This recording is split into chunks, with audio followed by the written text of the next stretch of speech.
Welcome to Penhaligon's, and you are joining us today from our Covent Garden, Wellington Street store.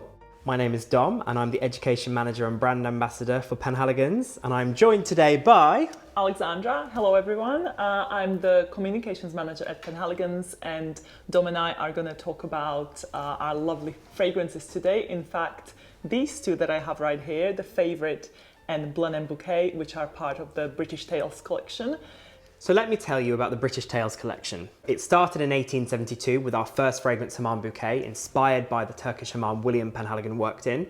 And from that point, we've created a number of fragrances inspired by a variety of different things. So we have these two fragrances inspired by Blenheim Palace and the people who lived there. We have fragrances like Sartorial inspired by Norton and Sons on Savile Row, Juniper Sling inspired by London Dry Gin, fragrances like Artemisia, Endymion and Luna inspired by Greek mythology, linking with architecture in the museums of London.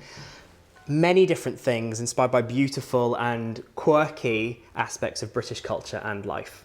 Shall we start with the Blenheim Bouquet perhaps? Yeah. Because the story goes back to 1902 with Blenheim Bouquet, and it is one of our most loved fragrances throughout the time. So it has been consistently, a popular, iconic Penhaligon's fragrance, something for ladies and gentlemen, and one that people return to over and over again. In fact, I know people have been wearing it because, their father wore it, so the son wears it. And there's a lot of beautiful stories to be told with Blenheim. Yeah, absolutely. That, are kind of inherited from your family or loved ones. I think it's just very classic. That's the beauty of it. It's very easy to wear. It's very classic. Can be worn by a gent or a lady. Doesn't matter your personal preference. If you like a clean, fresh, bright fragrance, it's great. So you'll find notes of lemon, lime and lavender. So it's quite citric and a bit aromatic, which is lovely.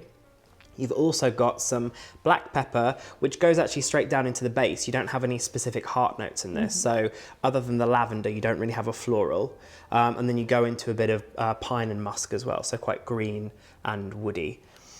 So really nice, very refreshing, sort of inspired by a classic cologne, if you like, that kind of clean, aromatic, bright, uplifting style of fragrance. Very much white shirt, timeless, look that you're having for the day, and this is the finishing touch Absolutely. Of a pared back fashion, I would say. Yeah. Because it's so simple and yet, elegant and understated. So for those who like less is more approach, I think Blenheim Bouquet would be a great fragrance to wear. Definitely. And also for anyone who's a fan of other sort of citrus or cleaner classic fragrances like Douro or Castile, Or Quercus. Quercus, absolutely. Any of them will work quite nicely with this. So this is a good one to try if you haven't tried them, tried Blenheim before and you like those other fragrances. So in terms of the story and how it started, well, as you said, it was created in 1902. It was a private commission for the 9th Duke of Marlborough. And he was the first cousin of Winston Churchill. He lived at Blenheim Palace, and hence we have the name Blenheim Bouquet. So for those of you who don't know, Blenheim Palace is a beautiful, stately home in Oxfordshire, the little village of Woodstock, which is very charming. Both of these fragrances have a link to Blenheim. Do you want to talk a bit about the Favourite? The Favourite, yes, the link is to the Duke, well, in this case, the Duchess, so Duchess of Marlborough, who was the Queen Anne's, in fact. Well, she was called her favourite in historical documents, but she was more than that. She was very much almost a bit of a political figure behind the scenes. She was the keeper of the Queen's purse, so looking after her finances. She was also mistress of the robes. Well, I guess the dressing took a long time, and then needed someone to really look after the wardrobe. And in fact, that is what inspired us when creating this fragrance, that powerful, emancipated leading lady that was the Duchess of Marlborough. And the fragrance reflects this very much. So when you inhale the Favourite, you get a very bright, shimmering, powdery note of mimosa, iris and violet. So it's that very feminine, elegant, sophisticated fragrance that you're smelling, a floral indeed, but a floral that has a lot more body to it. There's a beautiful sandalwood base with musk, So it's quite deep and musky, in fact, rather than just an innocent floral. And it has a very, I would say, a very great sillage and projection as a fragrance. For something so soft as well, you wouldn't expect it to last as long as it does. And it's very sort of addictive, I find. It's got that lovely addictive quality to it.